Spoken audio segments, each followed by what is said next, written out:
برادران ملت اسلامی، السلام علیکم ورحمۃ اللہ وبرکاتہ۔ الحمد للہ الحنان المنان الذي خلق الانسان وعلمه البيان، والصلاة والسلام على رسوله سید الانس والجان وعلى آلہ واصحابہ ذوی الخیر والاحسان، اما بعد، فأعوذ باللہ من الشیطان الرجیم، بسم اللہ الرحمن الرحیم۔ وَأَمَّا بِنِعْمَةِ رَبِّكَ فَحَدِّثْ، صدق اللہ مولانا العظیم۔ بارگاہ رسالت معاذ صلی اللہ علیہ وسلم میں درود پاک کا ہدیہ پیش کریں۔ اللہم صلی علی سیدنا و مولانا محمد معدن الجود والکرم وآلہ واصحابہ الکرام وابنہ الکریم وبارک وسلم صلاة دائمة سرمدا ابدا۔ قرآن عظیم میں اللہ رب العزت ارشاد فرماتا ہے، وَقَلِيلٌ مِّنْ عِبَادِيَ الشَّكُورُ، میرے بندوں میں شکر کرنے والے بہت کم ہیں۔ اور یہ بات صحیح ہے کہ بندے پر بے شمار نعمتیں اللہ تعالیٰ عطا کیا ہے، بے شمار ہیں۔ وَإِن تَعُدُّوا نِعْمَةَ اللَّهِ لَا تُحْصُوهَا، اگر تم اللہ کی نعمتوں کو گننا چاہو گے تو شمار نہیں کر سکو گے۔ شیخ سعدی رحمۃ اللہ تعالی علیہ فرماتے ہیں کہ تمہارا ایک سانس لینا بھی نعمت ہے، سانس کا باہر نکالنا بھی نعمت ہے، اور اگر صرف سانسوں کی نعمتوں کا شکر ادا کرنے پر بندہ بیٹھ جائے تو پوری عمر اس کی تمام ہو جائے، باقی نعمتوں کا کیا ہے؟ بے شمار نعمتوں سے نوازا ہے اللہ تعالیٰ نے، لیکن انسان کی فطرت میں یہ بھی ہے کہ کبھی ایک چیز کی کمی محسوس ہوتی ہے تو وہ واویلا مچاتا ہے، بہت شور کرتا ہے کہ مجھے یہ تکلیف ہوئی، وہ تکلیف ہوئی۔ اس کے صحت کے زمانے کو وہ یاد نہیں کرتا، مصیبت کے زمانے کو بہت جلدی یاد کرتا ہے۔ اسی لیے شکر گزار بندے بہت کم ہیں۔ عادت یہ ڈال لیں، جب مصیبت آئے، کوئی تکلیف آئے، تو ہمارے اندر یہ احساس پیدا ہو جائے کہ میرے گناہ اس سے بھی بڑی مصیبت کے لائق تھے، اللہ نے کم مصیبت عطا کی۔ جب کوئی بیمار ہو جائے، جب کبھی کسی آفت میں مبتلا ہو جائے تو یقیناً درد تو ہوتا ہے، آدمی سہن نہیں کر پاتا، لیکن احساس دل میں یہ پیدا کرے اگر وہ انصاف کرنے پر آئے رب تبارک و تعالی میرے ہر گناہ کے بدلے بڑی بڑی سزائیں دے سکتا ہے، میں چھوٹی سی سزا میں ملوث ہوں، اللہ کریم اس کا شکر ہے۔ اسی طرح سے میرے عزیزو، ایک بات میں آپ کو بتاتا ہوں، خاص طور پر ہمارے قید کے زمانے میں بہت سارے ایسے قیدی جیل کے اندر جانے کے بعد ان کے حالات ایسے ہو جاتے ہیں، وہ نا امید اور مایوس ہو کر کفریہ جملے بکنے لگ جاتے ہیں۔ ان کے حالات ایسے ہو جاتے ہیں کوئی خدا نہیں، اگر ہوتا تو ہماری سنتا، بہت کچھ عبادتیں بھی کرتے ہیں، نہیں جب قبول ہوتی ہے تو مایوس ہو جاتے۔ تو یہ تو اندر کے حالات ہیں، باہر بھی کسی کے ساتھ ایسا ہو سکتا ہے۔ میں تو 10 سال سے دعا کر رہا ہوں، اولاد ہی نہیں ہوئی، کوئی یہ کہتا ہے۔ شادی ہو گئی، 10 سال ہو گئے، بچے نہیں ہو رہے ہیں۔ کوئی یہ کہتا ہے کہ میری بیٹی کا رشتہ ہی نہیں ہو رہا، ہر وظیفہ کر لیا، ہر دعا کر لیا، پھر یہاں سے نا امیدی، نا شکری۔ یہ جملے انسان کو کہاں تک پہنچا دیتے ہیں۔ ایک بات میں آپ کو بتاؤں، مولا علی کرم اللہ وجہہ الکریم کی یہ حکمت بھری بات ہے، ارشاد فرماتے ہیں جب کبھی مصیبت آئے اللہ کی طرف سے تو یہ امتحان ہے یا سزا ہے، کیسے پتا چلے؟ ظاہر سی بات ہے، ہر کوئی یہ کہتا ہے یہ تو اللہ کی طرف سے امتحان ہے، آزمائش۔ ہم بھی اندر تھے تو یہ بار بار احساس دلایا جاتا تھا، اور بعض لوگ یہ کہتے تھے کہ اللہ کی طرف سے آزمائش ہے، امتحان ہے، اس کو گزار لیجیے۔ بعض مرتبہ امتحان ہے اور بعض موقعوں پر سزا ہے، اور سزا کب ہے اور امتحان کب ہے یہ کیسے پتا چلے؟ بہت بڑا فارمولہ ہے۔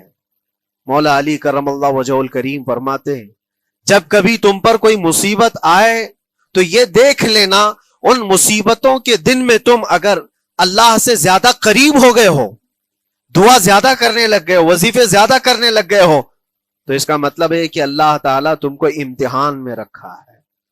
اور اگر مصیبتوں کے آنے کے بعد بندہ دور ہو جاتا ہے اللہ سے، پھر وہ بفر جاتا ہے، گناہ زیادہ کرنے لگتا ہے، تو سمجھ لو یہ سزا میں ملوث ہے۔ اب سب کی زندگی میں یہ مصیبتیں جب آتی ہیں تو خود اپنے آپ کو ریئلائز کرے، احساس کر کے دیکھے کہ مصیبت آئی ہے تو میرے ہاتھ میں تسبیح آ گئی یا پھر گالی گلوچ، مصیبت یا آفت آئی ہے میرے گھر پر تو میں عبادت اور نماز کی طرف زیادہ جا رہا ہوں یا پھر عیش و عشرت کی طرف زیادہ جا رہا ہوں، تو تمہیں خود پتہ چل جائے گا کہ تم اللہ کی طرف سے امتحان میں ہو یا پھر سزا میں ہو۔ میرے عزیزوں، بہت مقامات ایسے ہیں جہاں پر بظاہر مصیبت کی حکمت ہمیں نہیں معلوم ہوتی کہ کیوں آئی یہ مصیبت، کیوں دی گئی ہے ہمیں ایسی تکلیف۔ اسی کا نام تقدیر ہے کہ اللہ تعالیٰ کے لکھے ہوئے پر راضی رہنا یہ مومن کی شان ہے۔ مومن کو ہمہ وقت اللہ تبارک و تعالیٰ کی طرف سے لکھی ہوئی اس تقدیر پر راضی رہنا ہے۔ آپ کو میں ایک بات بتا دوں، حضرت ابو جندل ایک صحابی ہیں، مکہ مکرمہ میں ایمان لائے۔ رسول پاک صلی اللہ تعالی علیہ وسلم جب ابھی مکہ میں تھے، اس وقت غریب صحابہ کو کفار مکہ، مشرکین مکہ کس طرح سے پکڑ کر مارتے تھے، کیسے کیسی سزائیں دیا کرتے تھے۔ اسی اسنا میں اللہ کے نبی صلی اللہ علیہ وسلم ہجرت کر کے مدینہ تشریف لے گئے، لیکن جو ابو جندل تھے یہ قید میں تھے، قید میں تھے، ان کا باپ خود ان کو قید میں رکھا ہوا تھا، اور ایسی قید کہ زنجیریں بندھی ہوئی رہتی تھی، مسلسل کئی سال گزر گئے۔ حضور پاک صلی اللہ تعالی علیہ وسلم کی ہجرت کے 6 سال گزر جانے کے بعد 7واں سال تھا جب آپ کو بتاؤں حدیبیہ کا وہ منظر پیش آیا جس کو صلح حدیبیہ کہا جاتا ہے۔ تقریباً 1400 صحابہ کے ساتھ رسول کریم صلی اللہ تعالی علیہ وسلم عمرہ کرنے کے لیے آئے، لیکن اس وقت مکہ کے کفار و مشرکین مکہ سے تقریباً 35 کلومیٹر باہر دور آپ کا راستہ روک لیا، کہا ہم آپ کو عمرہ کرنے نہیں دیں گے، آپ کے اصحاب کو، آپ کے صحابہ کو ہم مکہ میں انٹر ہونے نہیں دیں گے۔ جنگ جیسی نوبت آ گئی تھی، لیکن حضور پاک صلی اللہ تعالی علیہ وسلم اور صحابہ احرام پہن کر کے عمرہ کرنے کے لیے آئے، تو پھر درمیانی راستہ یہ اختیار کیا گیا۔ حضور پاک صلی اللہ علیہ وسلم نے فرمایا کہ ہم صلح کر لیتے ہیں، کچھ ایگریمنٹ ہو جائے ہمارے اور تمہارے درمیان، جنگ نہیں کریں گے، آج سے جنگ بندی ہو جائے۔ تو کفار مکہ اس بات پر راضی ہوئے، اور اس کے بعد صلح، جس کو کہتے ہیں صلح حدیبیہ، یہ بہت مشہور ہے۔ صلح حدیبیہ ہوئی، اس میں سارے پوائنٹس جو لکھے گئے تھے ایگریمنٹ کے اندر وہ سب مکہ والوں کی حمایت میں زیادہ تھے، دبا کر کے انہوں نے صلح کی تھی اس طرح سے ان کے نظام کے مطابق، یعنی اگر کوئی مکہ سے بھاگ کر مدینے جائے تو انہوں نے ایگریمنٹ میں لکھایا تھا کہ آپ کو وہ شخص ہمیں واپس کرنا پڑے گا، اور اگر مدینے سے کوئی بھاگ کر ہمارے پاس آئے تو ہم اس کو اپنے پاس رکھیں گے، ہم باہر واپس نہیں بھیجیں گے۔ تمہارا کوئی آدمی ہمارے پاس آ گیا بھاگ کر کے، یا ہمارا ہی وہاں رہنے والا کوئی آدمی آ گیا آپ کی امان سے نکل کر کے، تو ہم اس کو اپنے پاس رکھیں گے۔ ایسی بہت ساری شرطیں تھیں۔ میں کیوں کہہ رہا ہوں یہ بات سن لیجیے۔ یہ صلح حدیبیہ ہو گئی، ایگریمنٹ ابھی لکھا جانا تھا۔ وہ ابو جندل صحابی جو کئی سالوں سے مکہ میں قید میں تھے، زنجیریں توڑ کر کے وہ باہر نکل آئے، اور جب ان کو یہ خبر ملی کہ مکہ سے 35 کلومیٹر دور اللہ کے نبی صلی اللہ تعالی علیہ وسلم اپنے صحابہ کے ساتھ پڑاؤ ڈالے ہوئے ہیں اور تشریف لانے والے ہیں، کسی طرح بچ بچاتے ہوئے وہ وہاں پہنچ گئے حدیبیہ کے مقام پر۔ جیسے ہی وہ پہنچے صحابہ میں ایک شور ہو گیا۔ صحابہ جانتے تھے کہ کتنے سالوں سے ابو جندل قید میں ہے، طرح طرح کی اذیتیں اٹھاتا ہے، بہت مصیبتیں اٹھائی ہیں ابو جندل نے۔ دیکھا ان کے جسم پر پورے زخموں کے نشان تھے، ہاتھوں اور پیروں میں زنجیریں لٹکی ہوئی تھیں۔ وہ اسی حالت میں صحابہ کے پاس آ گئے، صحابہ سب نے سینے سے سینہ لگایا، استقبال کیا، ابو جندل تم آ گئے ہمارے پاس، آ گئے۔ اب بات سنو، بڑی حیرت کی ہے، ایگریمنٹ لکھا جا رہا تھا اور ابو جندل مکہ سے فرار ہو کر کے آئے تھے۔ ابو جندل کا جو باپ ہے اور دوسرے جو رئیس مکہ کے تھے، قریش کے سردار، سبوں نے ہاتھ روک لیا اور کہا ہمارا ایک آدمی بھاگ کر آپ کے پاس آیا ہے، ایگریمنٹ کے مطابق اس کو آپ ہمیں واپس کرنا ہوگا، واپس لوٹانا ہوگا۔ مکہ میں رہنے والا شخص آپ کے پاس آیا ہے، وہ ہمارا قیدی ہے۔ حضور پاک صلی اللہ تعالی علیہ وسلم نے فرمایا ابھی تو لکھا نہیں گیا، اس سے پہلے وہ آیا ہے، چھوڑ دو اس کو، اس کے بعد جو بھی ہوگا اس پر عمل کریں گے۔ مکہ والوں نے کہا نہیں، ہم نہیں مانتے اس چیز کو۔ حضور پاک صلی اللہ تعالی علیہ وسلم نے یہاں تک فرمایا اس ایک شخص کو میری ضمانت میں دے دو، باقی تمہاری ساری شرطیں منظور کر لی جائیں گی۔ وہ رحمت للعالمین، نبی اکرم صلی اللہ تعالی علیہ وسلم اپنے غلاموں پر رحم کیسے نہ کریں۔ جب ان حالات میں دیکھا ابو جندل کو تو صحابہ بھی حضور کے پاس آئے اور کہا یا رسول اللہ صلی اللہ علیہ وسلم صلح کیوں کر رہے ہیں، ان کے ساتھ جنگ کریں گے ہم ان کو، ہم نے بدر میں، احد میں، خندق میں ان کے ساتھ جو مقابلے کی ہمیں تجربہ ہے، ہم ان کے پرخچے اڑا دیں گے، آپ اجازت دیں ہم جنگ کریں گے۔ اللہ کے نبی فرماتے ہیں میں جو دیکھ رہا ہوں وہ تم نہیں دیکھ رہے ہو، اللہ کا حکم نہیں ہے جنگ کرنے کا، صلح ہے۔ صلح ہو گئی، لکھا جا رہا تھا، اور یہ ابو جندل آئے۔ آپ جب حضور پاک صلی اللہ تعالی علیہ وسلم نے فرمایا ٹھیک ہے ایگریمنٹ کے مطابق ابو جندل کو مکہ واپس بھیجنا پڑے گا، اتنا فرمایا تھا حضور نے، ابو جندل دھاڑے مار مار کر رونے لگے اور صحابہ کو جا کر کے اپنے زخم دکھانے لگے کہ دیکھو مجھے واپس بھیجا جا رہا ہے، مجھے واپس بھیجا جا رہا ہے۔ تو صحابہ کے اندر بھی جوش تھا، اپنا آدمی جب کوئی اتنا مظلوم ہو، اتنا مار کھایا ہو، اور پھر واپس انہی ظالموں کے سامنے اس کو بھیجا جانا ہو تو کیا کیفیت ہوگی۔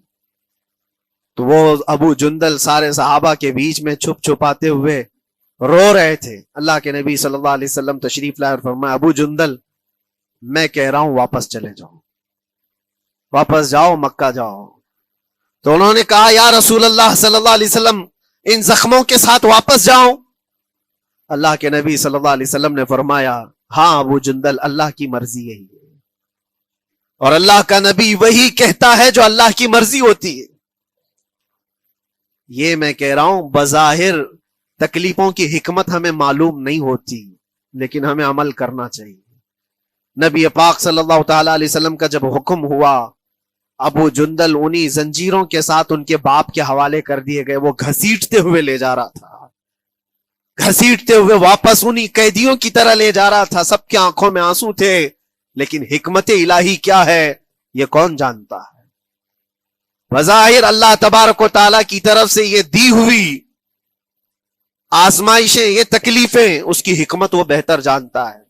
جب ابو جندل کو واپس کیا گیا ایک سوال اٹھتا ہے میرے عزیزو، یہ میں قید کی حالت میں رہ کر کے ایک شخص نے مجھ سے سوال کیا تھا، آپ تو اللہ کے نبی صلی اللہ تعالی علیہ وسلم کی ناموس کی بات کرتے ہو، حضور کی محبت کی بات کرتے ہو، ان کے عشق کی بات کرتے ہو، اور یہ بھی کہتے ہو کہ نبی پاک صلی اللہ تعالی علیہ وسلم دستگیری کرتے ہیں، اپنے غلاموں کی مدد کرتے ہیں، تو اتنے دنوں سے کیا آپ نے حضور کو نہیں پکارا؟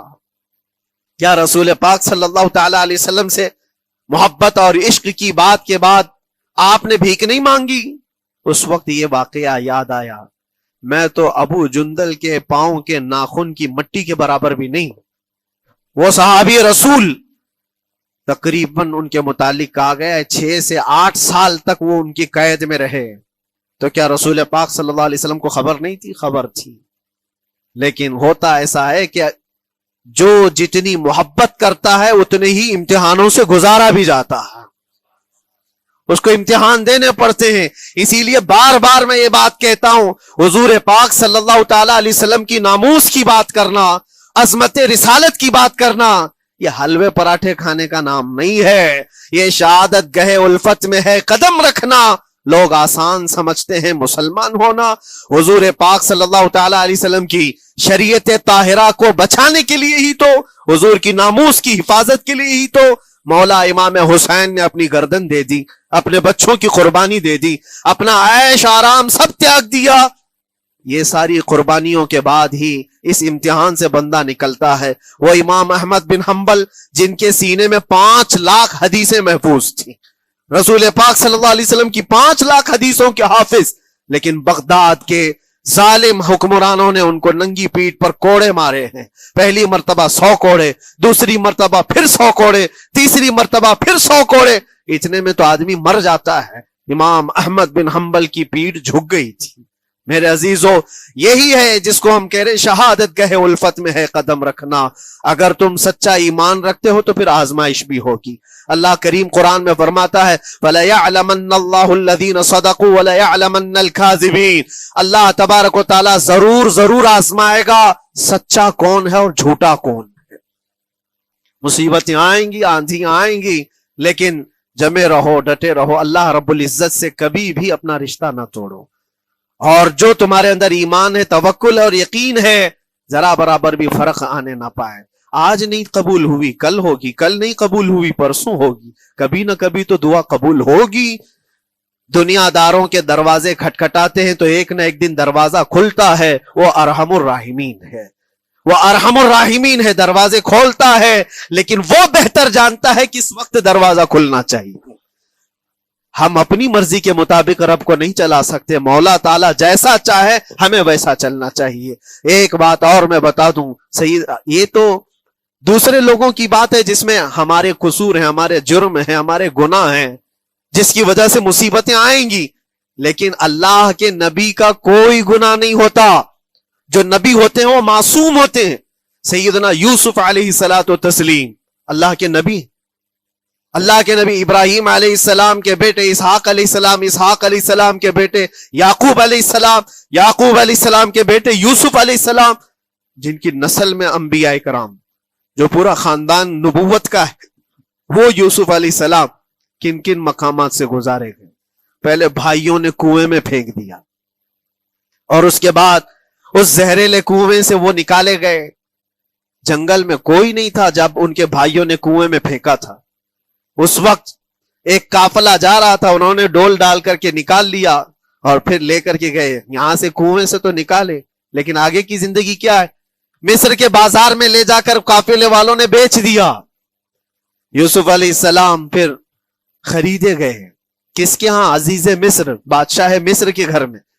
اور وہاں پر زلیخا آپ پر فدا ہوئی. پھر آپ پر الزام بھی لگایا گیا, اور اس الزام کی بنیاد پر آپ کو جیل بھیجا گیا. اللہ کے نبی کے دامن پر پیوند تو ہو سکتا ہے, دھبا نہیں ہوتا. کسی گناہ کا تصور بھی وہ نہیں کرتے, وہ معصوم ہوتے ہیں. لیکن بغیر کسی قصور کے, بغیر کسی جرم کے آپ کو جیل بھیجا گیا. یوسف علیہ الصلوۃ والتسلیم جیل جب گئے وہ نبی ہو کر کے, اور اس کے بعد دن کٹتے رہے. دن کیسے, ہفتے, ہفتے کیا, مہینے, مہینے کیا, سال. یوسف علیہ الصلوۃ والتسلیم کے 7 سال گزر گئے.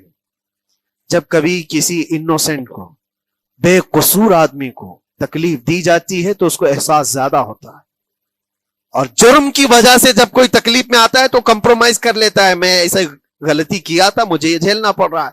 لیکن جس کا جرم ہی نہیں, نہ کردہ گناہ کی سزا جب دی جاتی ہے, بندہ بہت بکھر جاتا ہے, ٹوٹ جاتا ہے.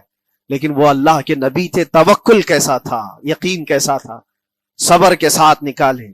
لیکن ایک بہت پیاری بات ہمیں ملتی ہے میرے عزیزوں, وہاں قیدی اور بھی تھے, اور یوسف علیہ السلام کو اللہ تعالیٰ نے ایک معجزہ عطا کیا تھا. وہ خوابوں کی تعبیر سچی سچی بتاتے تھے. خواب کی تعبیر ہوا کرتی ہے, جو بھی خواب دیکھتا آدمی اس میں اشارہ ہوتا ہے اللہ کی طرف سے. تو 2 قیدیوں نے خواب دیکھا تھا, یہ قرآن پاک کے سورہ یوسف میں پورا موجود ہے, 12ویں پارے میں.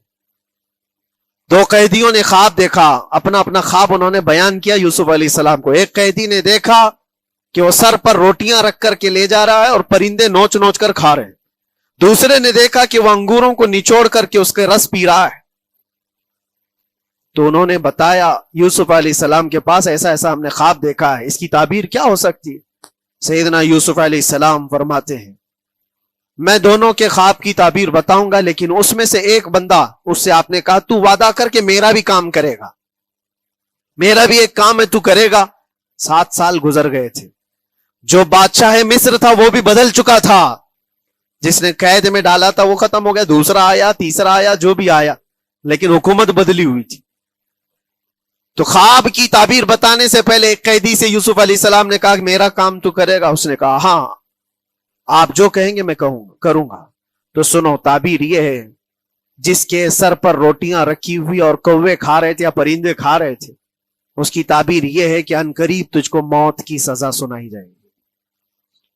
وہ غمگین تھا, دوسرے سے کہا تو انگور کے رس نچوڑ کر پی رہا تھا، تیرے خواب کی تعبیر یہ ہے کہ عنقریب تجھ کو رہا کر دیا جائے گا، تو آزاد ہوگا، اور تجھ سے ہی میرا کام یہ ہے کہ آزاد ہو کر جائے گا تو تو موجودہ وقت کے جو بادشاہ ہے شاید اس کی فوج میں شامل ہو جائے یا اس کے سپاہیوں میں وزیروں میں، تو میری یہ بات اس تک پہنچا دینا، پچھلے 7 سالوں سے بے گناہ بے قصور ایک قیدی اندر ہے، اس کو آزاد کر دیا جائے، اس کو آزاد کر دیا جائے۔ اس نے کہا بالکل، اگر میں چھوٹا تو آپ کا ایک کام ضرور کروں گا۔